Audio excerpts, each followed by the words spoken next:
Hello everyone, Brian here, coming to you from my living room for this January edition of the Diocesan Epistle.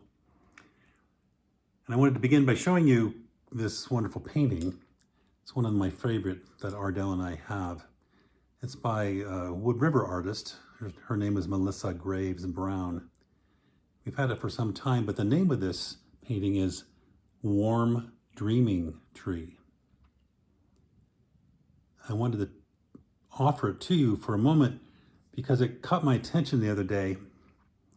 I don't know if I was coming from watching the news or reading the newspaper or checking out my media feeds, but it caught my eye, and for a brief moment I sighed and said, yes, I'd like to go to a warm place and sit and dream a bit. And I realized that sounds like not so much the desire to dream, but a desire to escape. There is so much going on in our lives and in our country. So much that demands our attention, our awareness, our voices, our action. So perhaps we don't get to fantasize about a dreaming spot of escape. Perhaps we need a dreaming spot, sort of like Pooh's thinking spot, where we can work through all the demands that are being placed upon our hearts and minds. If you were to have a place like this, maybe that happy place in your mind, but a place where you intended to dream a bit about what could be, what should be. And then if you allow me to move from the idea of dreaming about something for disciples of Jesus, that means we pray about something. We're asked always to pray for the dream of God, that vision that God has for God's people of reconciliation, forgiveness, hopefully harmony. Those themes are appropriate for our times, and they're appropriate for the season of Epiphany, that season between Christmas and Lent, when we spend time with Gospels that clearly identify for us who Jesus is.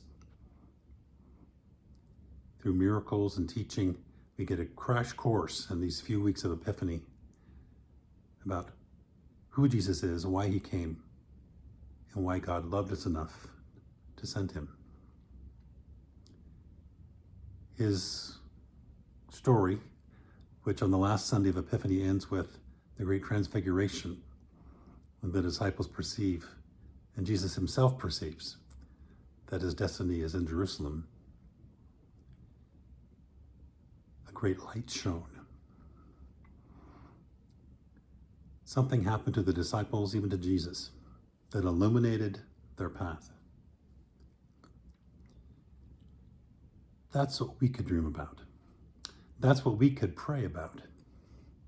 That during a season of Epiphany, we become enlightened. We shine light on the dark places of our own hearts, our minds, and our culture, perhaps. Knowing that Jesus really probably has no opinion about our politics, other than that we should love each other first. That seems rather preachy of me, doesn't it? Rather familiar. Maybe too simple. Not to say that Jesus was not involved in politics. The Reverend Karen Hunter, our sister out at Grace Nampa, wrote a piece last week that reminded us that Jesus was not apolitical, but he acted in love in a political situation,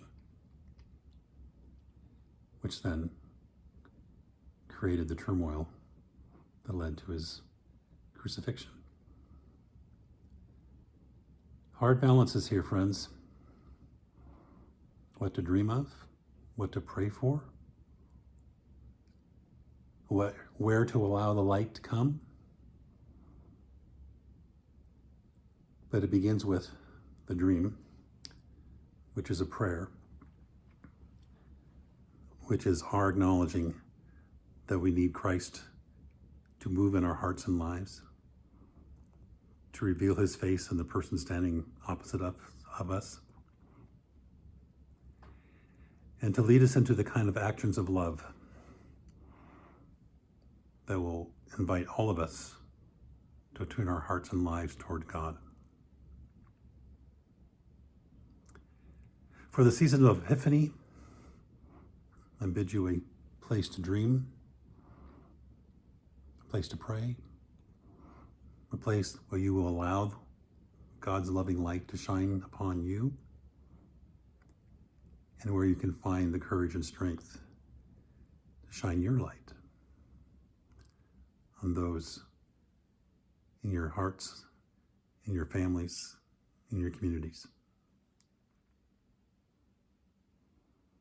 Dream. Pray. Act. God bless and keep you. See you soon.